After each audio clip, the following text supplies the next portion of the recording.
आदरणीय मोठे बाबाजी, इथे अनेक साधू संत महंत इथे उपस्थित आहेत.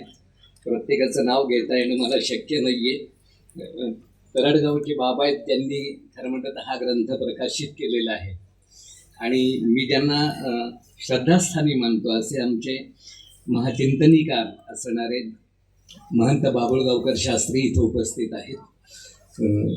सभागृहात इथं या सोहळ्यासाठी म्हणून इथं उपस्थित असणारे महानुभाव पंथामधले सगळे ज्येष्ठ ज्ञानी आणि माता भगिनी, आपण सर्व, मुख्य म्हणजे ज्यांच्या निमित्तानं हा कार्यक्रम होतो आहे ते रुद्धपूरकर बाबा आदरणीय आणि तपस्विनी आत्याबाई आणि माझ्या असणाऱ्या शिष्या डॉक्टर मंगला पठाडे. त्यांना खरं म्हटलं तर मी मंगला पठाडे असं म्हणून ओळखत होतो, परंतु त्या आता डॉक्टर मंगला पठाडे झालेले आहेत. सूत्रसंचालन करणारे मोहन बाबुळगावकर इथं आहेत. आमचे महानुभाव अध्यासनाचे असणारे प्रमुख जे आहेत ते भारतभूषण शास्त्री इथं आहेत. किंवा आणखीन जर समजा पाहिलं तर सोनपेठकर बाबा अमरावतीच्या विद्यापीठाच्या महानुभाव अध्यासन केंद्राचे प्रमुख आहेत. एक अतिशय हृदय असणारा हा कार्यक्रम आहे. म्हणजे माझं हे सद्भाग्य आहे खरं म्हटलं तर. यापूर्वी महंत योगेश शास्त्री शेवडीकर यांच्या दीक्षाविधीला मी गेलेलो होतो आणि त्याच्यानंतर मी आज दुसऱ्या वेळेला एक दीक्षाविधी, पण तो मला पूर्ण वेळ बघता आलेला नव्हता. हा विधी मात्र मला पूर्ण वेळ बघता आलेला आहे आणि त्याच्यामुळे एक आंतरिक अशा पद्धतीचं समाधान माझ्या मनामध्ये आहे. मला खरं म्हटलं तर प्राध्यापक म्हटल्यानंतर त्याला तासनतास बोलायची सवय असते, परंतु असं तासनतास काही मी बोलणार नाही आहे. एक 10 मिनिटामध्ये, 5 मिनिटामध्ये मला जे काही वाटतंय या ग्रंथाच्या निमित्तानं ते सांगण्याचा प्रयत्न मी माझ्या परीनं आपल्यासमोर करणार आहे. माझ्या दृष्टिकोनातनं हा खरं म्हटलं तर त्रिवेणी संगम आहे. त्रिवेणी संगम या अर्थाने आहे की अजंठा आश्रमाला आज 21 वर्ष पूर्ण झालेली आहेत आणि त्यांच्यासाठी म्हणून खरं तर हा अभिमानाचा असणारा क्षण आहे. आज धर्मवीर गोविंदाचा असणारा दीक्षाविधी आहे आणि हा जो दीक्षाविधी आहे तो म्हणजे खरं तर सर्वज्ञांना अपेक्षित असणारा जो ज्ञानमार्ग आहे त्या ज्ञानमार्गाचा स्वीकार त्यांनी आजच्या या दिनी केलेला आहे असं आपल्याला लक्षामध्ये येईल. आणि तिसरा महत्त्वाचा असणारा भाग म्हणजे हे सूत्रमंथन नावाचा हा जो ग्रंथ आहे, या सूत्रमंथन ग्रंथाचं प्रकाशन आज या निमित्तानं झालेलं आहे. एका अर्थाने विचार केला तर सर्वज्ञांच्या विचारांचा असणारा हा जागर आहे आणि त्या दृष्टिकोनातूनच खरं म्हटलं तर या सगळ्या कार्यक्रमाकडे आपल्याला बघता येणं शक्य आहे. आत्तापर्यंत ज्या ज्या पद्धतीनं विवेचन झालेलं आहे ते जर समजा आपण पाहिलं तर असं लक्षामध्ये येतं की सर्वज्ञांचा असणारा जो मुख्य विचार होता तो जीवोद्धरणाचा असणारा विचार होता आणि या जीवोद्धरणाच्या विचारणामध्ये त्यांनी ज्या ज्या काही गोष्टी सांगितल्या किंवा हा जो विचार त्यांनी मांडलेला आहे तो प्रामुख्याने सूत्रपाठ नावाच्या ग्रंथामध्ये प्रतीत झालेला आहे, तो प्रतिबिंबित झालेला आहे असं आपल्याला निश्चितपणाने म्हणता येतं. महानुभावांच्या आचार पद्धतीच्या संदर्भात सुद्धा एक महत्त्वाचा भाग त्याच्यामध्ये येतो ज्याला आपण अस्थिपरी असं म्हणतो. ही जी अस्थिपरी आहे या अस्थिपरीमध्ये देखील कोणी कशा पद्धतीने वर्तन करावं याच्या संदर्भामध्ये एक मार्गदर्शन केलेलं असतं. म्हणजे खरं तर 3 गोष्टी आहेत, 3 जणांच्या संदर्भामध्ये आहेत. जे संन्यस्त साधक आहेत त्यांच्यासाठी म्हणून अस्थिपरी असते. त्याच्याबरोबरीला जे गृहस्थाश्रमी लोक असतात किंवा वासनिक जे लोक असतात त्यांच्यासाठी म्हणून सुद्धा असतीपरी असते आणि विशेषतः स्त्रियांसाठी म्हणून सुद्धा असतीपरी असते. महानुभाव पंथ किंवा महानुभाव संप्रदाय हा असा संप्रदाय आहे की या संप्रदायाने 13व्या शतकापासून स्त्रियांना अत्यंत मानाचं स्थान दिलेलं आहे आणि हे जे मानाचं स्थान दिलेलं आहे त्याचं प्रत्यंतर वेगवेगळ्या वेळेला येतं. म्हणजे इथे जर समजा नीट विचार केला तर असं लक्षामध्ये येईल की इथे असणाऱ्या पुरुषांची संख्या कमी आहे आणि महिलांची संख्या जास्त आहे. आता ही महिलांची संख्या जास्त असण्याचं कारण त्यांचा श्रद्धाभावसुद्धा असण्याची शक्यता नाकारता येत नाही, परंतु केवळ श्रद्धाभावच असतो असं नाही. सूत्रपाठामध्ये किंवा अस्थिपरीमध्ये जे सांगितलेलं आहे त्याच्यामध्ये एक महत्त्वाची गोष्ट सांगितली गेलेली आहे ती म्हणजे आपलं वर्तन कोणत्या पद्धतीचं असावं. महाराष्ट्राला महाराष्ट्रामध्ये असणाऱ्या सगळ्या मराठी माणसांसाठी म्हणून एक वर्तनशास्त्र जर समजा कोणी सांगितलं असेल तर ते सर्वज्ञ श्री चक्रधर स्वामींनी सांगितलेलं आहे. आणि त्या दृष्टिकोनातनं सूत्रपाठ हा ग्रंथ निश्चितपणाने महत्त्वाचा ठरतो. या सूत्रपाठासारखा ग्रंथ जो आहे तो लीळाचरित्रामधनं निर्माण झाला. लीळाचरित्र हा ग्रंथ असा आहे की ज्याच्यामधनं अनेक ग्रंथांची निर्मिती झाली. म्हणजे सूत्रपाठ असेल, दृष्टांतपाठ असेल किंवा त्या निमित्ताने जे कोणते स्थळग्रंथ निर्माण झालेले असतील, भाष्यग्रंथ निर्माण झालेले असतील, त्या सगळ्यांची असणारी खरं म्हटलं तर जन्मभूमी जर समजा कोणती असेल तर तो लीळाचरित्र नावाचा माहीम भटाचा असणारा महत्त्वाचा ग्रंथ आहे.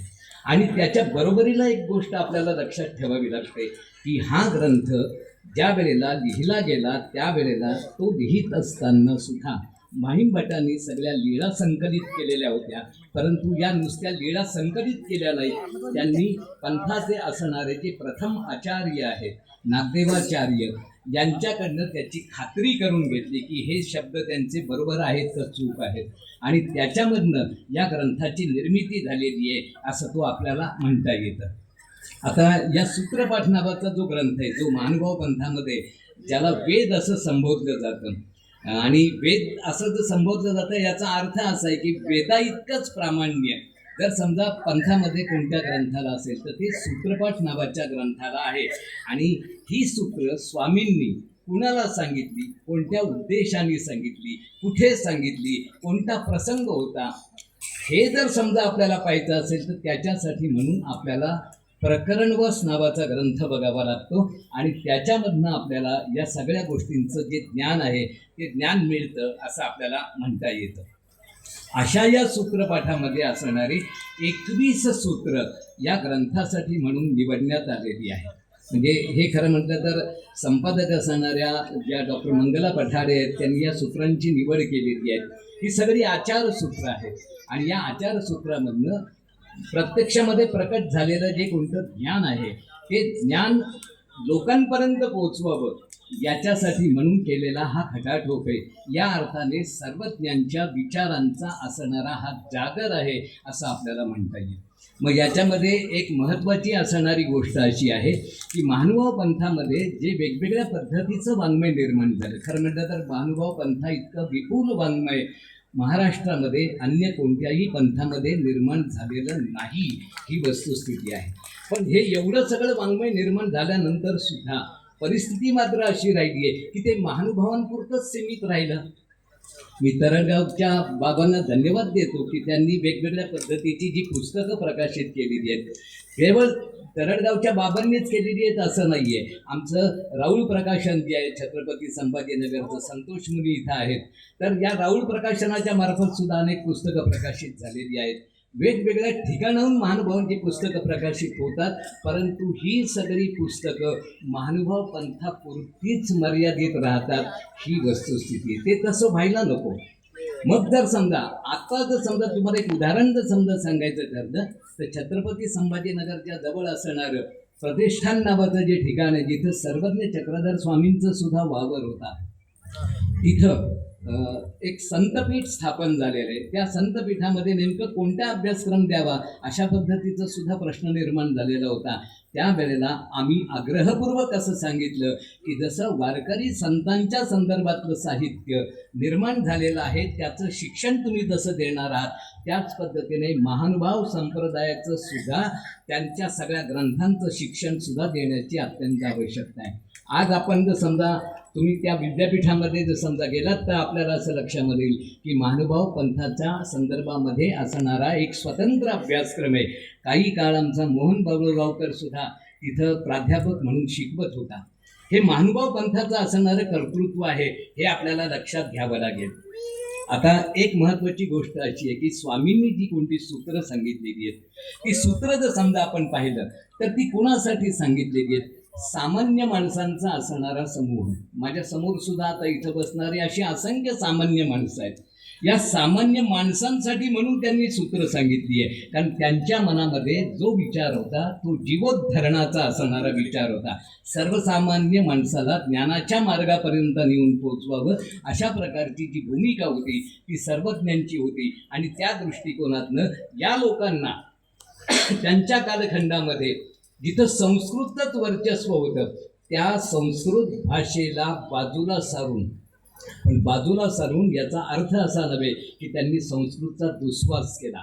संस्कृतचा दुस्वास नाही केला, संस्कृतविषयी ते वाईट नाही बोलले, परंतु जेही काही सांगायचं ते लोकांच्या भाषेमध्ये, जनांच्या भाषेमध्ये त्यांनी सांगण्याचा प्रयत्न केला.